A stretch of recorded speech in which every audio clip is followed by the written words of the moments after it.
Hi, I'm Dr. Spencer Lucas. I'm the Curator of Geology and Paleontology at the New Mexico Museum of Natural History and Science in Albuquerque, and I'm here at the Sandia Mountain Natural History Center today.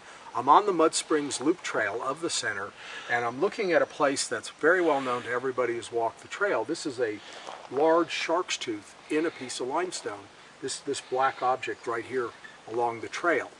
And what's really the most fascinating thing about this to me is not so much the shark's tooth.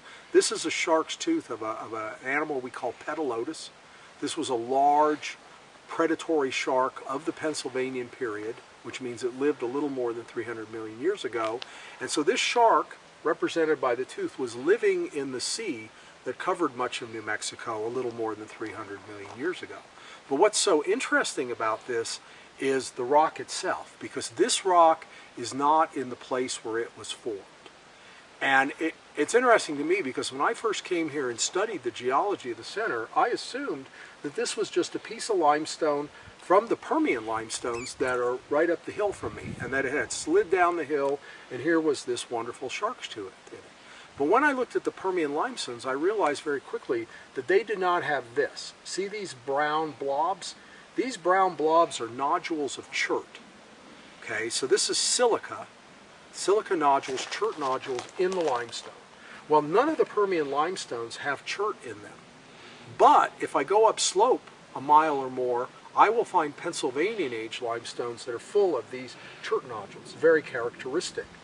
Then on top of it all, we looked at some of the microfossils that are in this limestone. And those microfossils indicate that the limestone is Pennsylvanian in age. The shark's tooth doesn't tell us that for sure, because the shark Petalodus lived during both the Pennsylvanian and the Permian.